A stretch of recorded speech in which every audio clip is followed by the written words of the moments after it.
Young Friends of St. Louis Children's Hospital, in conjunction with the Coronado, is holding a fundraiser for clown docs at St. Louis Children's Hospital. And joining me are Richard Nix Jr., who is the operator of the Coronado and the president of Butler's Pantry Catering, and Brian Liss, who is the chair of the Young Friends event coming up, but also a member of the Young Friends Association of St. Louis Children's Hospital. Yeah, thank you so much for having us. Yeah, absolutely. I'm so glad you could come. So tell us about Young Friends. That's a big commitment on your part. Yeah, so the Young Friends was started about 10 years ago, back in 2006, by a group of young professionals who are committed to the mission of the hospital to do what's right for the kids. And we put on a number of events during the year, and there are a number of volunteer opportunities as well. Yeah. Currently, the board membership is around 300 and growing every year. Really? So you've been a member for 6 years, is that Correct. right? So what enticed you to join 6 years ago? It was probably the number of events that I had attended before 2006. I was attending pretty much all the events and volunteer opportunities until somebody who was a current board member at the time said, "You've attended so many events, would you ever be interested in getting involved?" Right, so don't attend events unless you really like the organization, right? Because you're going to get roped in. But obviously you did. You felt an affinity for St. Louis Children's. It's a great hospital right here in St. Louis.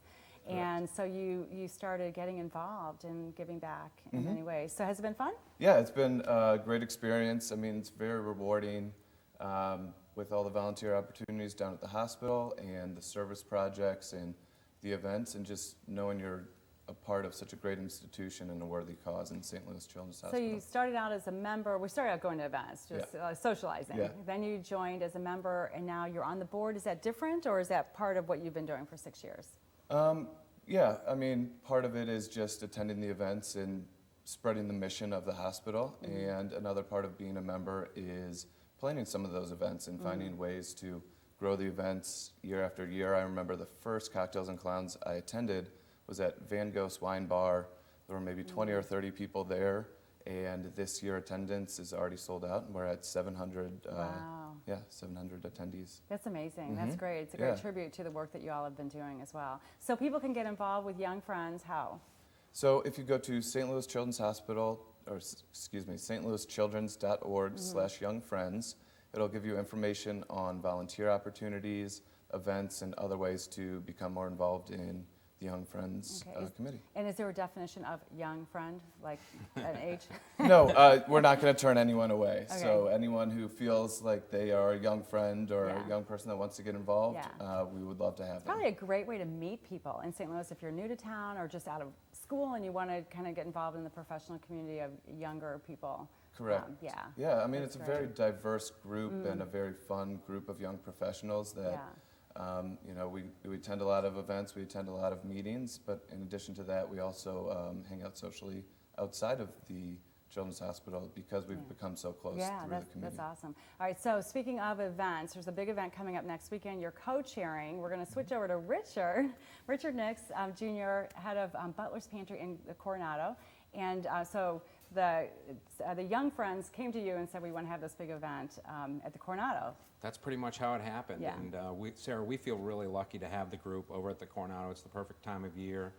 The Coronado and the Coronado Ballroom is just a great venue for it.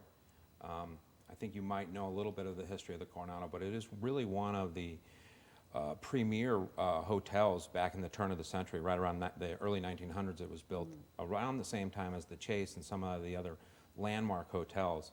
And then recently, Butler's Pantry has been involved with a restoration with the current ownership of the Coronado, and the ballroom's been spectacular, and it's the perfect place to host Cocktails and Clowns. We're very excited. You guys have been operating for about a year in the building, is that right? Correct. The building had a major renovation in about 2003.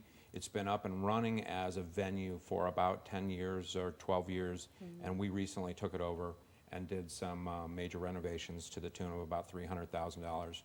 Kind of freshening it up, attention to detail, new carpet, new paint, some awesome new lighting, and really the lobby has been completely transformed, and I think will be a great place for a lot of people to hang out. And this is coming the up. first time you all have had your Cocktails and Clowns event at the Coronado. Obviously, a year ago, you weren't probably quite ready for it, but your event's been growing, and it sounds like it was sort of the perfect partnership, that they had the space you needed. Yeah, we're very excited about the partnership this year, very excited about the event. We think, it's one of the few spaces that we could find that, has this presence and, the feel that we wanted and can hold up to 700 people. Yeah, perfect. All right, well, thank you both so much. We're going to take a quick break and come back and learn a little bit more about Clown Docs. So we'll have much more with Cocktails and Clowns and a surprise visitor after this. Stay with us.